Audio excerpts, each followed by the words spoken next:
This is a 1990 Cadillac Coupe DeVille, and it's one of the coolest cars you could have possibly owned from 31 years ago. Now, before I start, be sure to check out Cars and Bids. No, I kid. So if you obviously haven't noticed by now, I'm taking inspiration to do this particular video thanks in part to Doug DeMuro. He is a car enthusiast and car reviewer on his channel at Doug DeMuro. I will leave a link for it in the description below so you can feel free to check out his videos after mine, as he is infectiously charismatic, very educational, and above all else, very quirky. And if you're interested in some of the works that I'm doing, past, present, and future, well, you're already on my YouTube channel. And if you're into a little bit of gaming, I've got you covered there with Twitch just as well, making content for viewers like you. So I'm going to give you a tour of this 1990 Cadillac Coupe DeVille, and I'm going to show you all of its cool quirks and features, or lack thereof, and then I'm going to get it out on the road and see how it drives, and then give it a Murray score.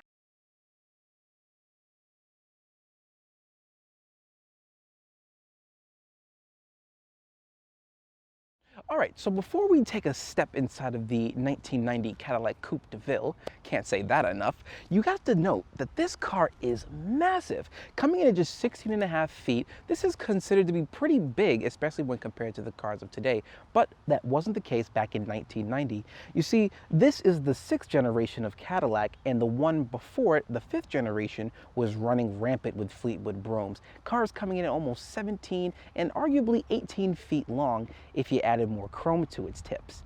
But with this one, well, it was considered smaller. Now, this is the C-body style designed by Irvin Ribicki, and it was Cadillac's way of getting smaller and more in line to the automotive market in terms of design. You see, back in 1985, this was a weird shifting period when cars were starting to become a little less boxy and less rigid and more smaller, friendlier on the eyes, and curvaceous and bulby, or as we like to know it today, the jelly bean look. But not Caddy. Caddy said, the best I'll do is make myself smaller. And so, let's take a tour inside the 1990 Cadillac Coupe DeVille. As you can see, this door is just massive when opening it up.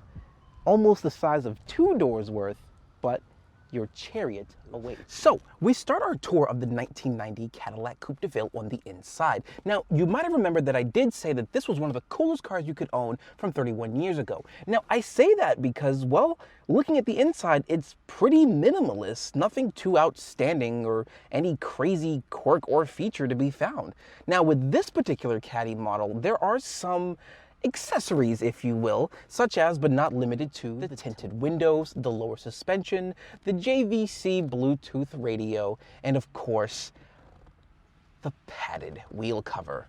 How dare they? To the left of the steering column, you have the fuel data center, which shows you the fuel used and the miles per gallon, and your fuel economy overall. Now, for this car in particular, it's not too bad. It is 15 in the city and about 23 on the highway for a combined total of about 16 to 17 miles per gallon. So again, not too bad for its time, but when you look at some of the cars today, you can see that it's a little bit behind the times. And then to the right of the steering column, you have the electronic climate control. Sounds very operational and situational, but it's just that, an electronic climate control. It shows you the outside temperature. You can make it colder, you can make it warmer, or just be eco-friendly and let the auto take care of all the work for you as you stay cool while driving in your Cadillac Coupe DeVille.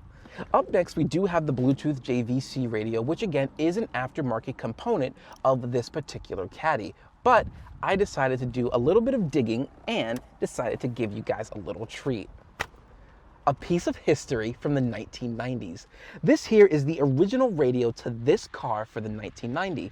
Now, just like the steering column on the left side, its buttons are pretty flush and very suave and elegant, and if you look closely enough, there is a wreath crest design within the dial knobs, which I think is a pretty cool touch. So as you can see, you have the audio cassette tape player right here, and no CD port to be found because, well, no one thought CDs were going to catch on. Oh, how wrong they were. And then as you can look over here to the very bottom, just where it says tape, you can see in beautiful letters, Symphony Sound. Yes, nothing says anything more symphonic than listening to your VHS tape on playback. Now, getting into the back of the Caddy isn't too much of a chore. In fact, me being who's 5'9", almost 5'11", this is a lot of room, lots of headroom, great space to sit back and, oh, this is nice. Wow, this is nice. Man, yeah, I've never been back here before. I mean, that would make sense when you're the one driving the car, but wow, this is nice. Nice little, oh man, this is nice. That's all I can say. Oh, I feel like I'm on a cloud. Truly the pinnacle of luxury. No cap, as the kids say. This is nice. You could just sit back here and go to sleep. Wow, this is nice! But what better way to ride around in luxury than with 4 beautiful Cadillac tires? Now, you might be thinking, well, these are just regular hubcaps. What's so special about them? And for the most part, you'd be right. But there's a little bit more to it when it comes to these particular hubcaps. Let me explain. To get to the rim of the car, which is a 15-inch rim, you'd have to first remove the center cap, followed by the hubcap itself, and then you have access to the lug nuts, where cars mostly nowadays just have, you know, the tire, the rim, and the lug nuts. No hubcaps to be removed, and it's pretty much just a seamless transaction. But with Caddy, it was a little bit special, and even more so with this tire in particular. The Optima H724 tire will look beautiful on any road and pavement that you drive on. Because, well, that was more or less the style for Caddy back then. You could do white walls, red lines, or even big gangster white walls if you're feeling nasty. So now we move on to the back of the Cadillac. Now, you will notice that this trunk is massive, and you will see what I mean when we open it up underneath. Now, you might be wondering, how on earth am I going to get inside of this trunk with a gigantic tire on the back? Well, that there is a Continental kit, and it's really just for cosmetic purposes because the C in Cadillac stands for cosmetically cool. So there's 2 ways to open up the trunk. You can open it up through the glove box through the trunk button like most cars, or you can use the key. So to get into the back of the Caddy, you first have to take your finger and look for a certain ring underneath the Continental kit and pull it down gently and then let the Continental kit fall back. Then you're gonna come across the back of the Cadillac emblem but find out that, well, where does the keyhole go? The keyhole is actually behind the crest. All you have to do is just move it to the left and then insert the key in like so. Then turn it clockwise and voila, you have the master of space, the trunk of the Caddy. Now, as you can see, this Caddy has already had some things put inside of it, ranging from cleaning utensils to a spare hubcaps and a spare tire, and you can fit just about everything and anything in here, be it groceries for the kids, the family, or maybe even a dead body. Now we move on to the final component of the Caddy, the thing that makes it all happen. The 4.5-liter V8 made exclusively for Cadillac. Now, while this isn't anything dangerously fast or too fast and too furious, but at the time it did get about 180 horsepower at around 4,300 RPMs. And again, when you keep the gas mileage of 15 in the city and maybe about 23 on the highway, it isn't too bad of where the emissions was going with it. Now, Cadillacs of this time could also be swapped out with Oldsmobile engines and Buick engines, but Caddy wanted to make something a little bit special. Now, one could argue that they did get a little bit ahead of themselves by creating the North Star V8 engine, which, well, was a problem in and of itself. And so that is a tour of the 1990 Cadillac Coupe DeVille. Now it's time to get it out on the road and see how she drives. All right, driving the 1990 Cadillac Coupe DeVille. I gotta say, being the 4th owner of this car and owning it for a little under 2 years, this car has just been an amazing experience. Now, I will eventually have to get something newer, but it's never gonna compare to a ride like this. Floats like a boat, rides like a dream. You know, you just can't top that. And Caddy is, you know, they've innovated in their own ways. They've made better, stronger, and faster cars. And ones that I'm sure are more safe than, you know, this big box. But when you go up and down the street, you just feel it, you know, the road just hits you differently. And it's such an amazing feeling. Now it's understandable why they dropped this particular line of Caddy. Like by the 90s, nobody was really getting interested in fully sized two-door coupes anymore. You know, they said we want something that's fair and appropriate. So that's when they went off to go do the four-door sedans, which was my first car, my 1992. That was a four-door, and it felt just as well. It felt just as comfortable. Yeah, they weren't bad cars overall, but they only had like 3 years of a production for the Sedan DeVille, and then they would eventually go on to make their DeVilles up to 2005, and then drop it for the DTS models, which again were a headcanon of themselves, but you know, they were pretty sturdy cars. You know, when you drove in one, you just knew that you had a Cadillac. And I think part of where I get this from is, you know, my dad and my granddad, like my granddad's had a Fleetwood Brougham 89, my dad's had a 73, a 70,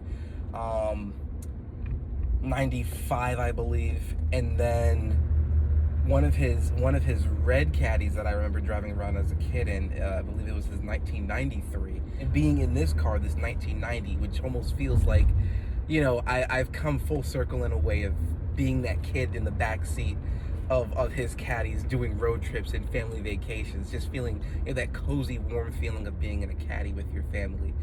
And now, you know, here I am 20 plus years later, riding in my own thing, and it just feels like I made it, you know?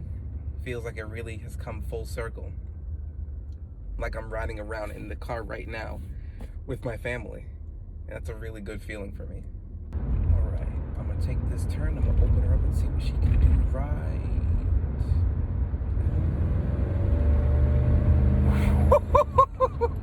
Easy, girl, slow down, red light, slow it down. Now listen, this is just 180 horsepower, okay? This is not gonna be fat and curious, all right? But that just feels amazing, okay? That just feels amazing. This thing can just really get up and go. Wait, let me do that again. I never really push on this car like that, so I'm just gonna. Woo! Oh! Already at 50. Now I'm sure it's 0 to 60 is like maybe 5 years, but the 0 to 50, man, oh, it can pick up. It can pick up. And this is front wheel drive. The first for Caddy, leaving the sad, lonely Fleetwood Broughams all by themselves as the rear wheel drives.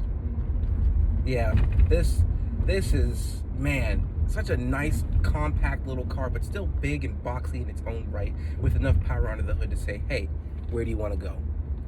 I love it. I love it. They just don't make Caddy like they used to. And so that is my extensive and hopefully comprehensive tour of the 1990 Cadillac Coupe DeVille. I had a lot of fun making this video, although it's not usually how I would go about showcasing my car. But if you truly want to see the master at work, be sure to check out Doug DeMuro's channel, as he reviews and is one of the best car enthusiasts out there. Link in the description. And now it's time to give it a Murray score.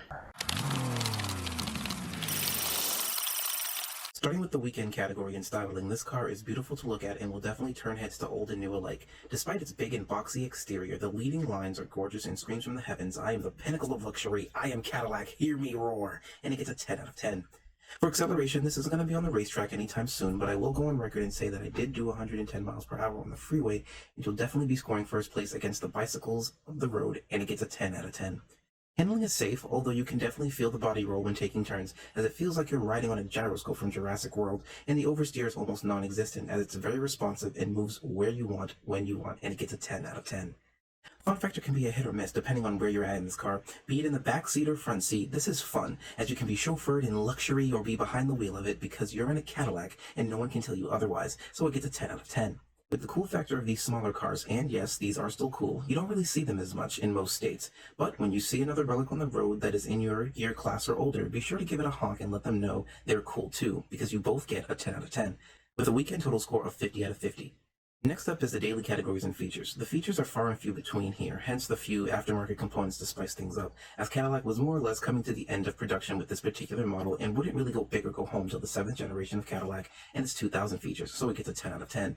Comfort for this car is amazing. It floats like a boat and rides like a dream. What more could you ask from it when one may or may not be guilty of falling asleep behind the wheel before they even start the car because it's so comfy? It gets a 10 out of 10. For a car of the 90s, this quality is extremely nice, even more so with this particular car, as Cadillac went the extra mile to really make it pop with its beige ragtop and rag-covered Continental kit to complement that sleek pinstripe and warm interior. Speaking of the interior, the plush cushion of the leather, despite feeling the wrath of who knows how many quarter-pounders before my ownage, it still feels and holds up magnificently and gets a 10 out of 10. Practicality is great, as you can fit about 5 people on the inside and 2 in the trunk if you're nasty. And keep in mind, it's 15 to 23 miles per gallon for this time is fair and affordable if you're keeping your usage in close quarters, especially in today's time, so it gets a 10 out of 10. Lastly, value. Well, it's a Cadillac, so it gets a 10 out of 10, with a daily score of 50 out of 50. Add it all up, and the Maury score is infinity out of 100, which places it here amongst the other holy creations in its class. What were you expecting? A Cadillac Cimarron? Oh my God! But if you want to see how it's truly done by a master, be sure to check out Doug DeMuro at Doug DeMuro. Thank you, sir.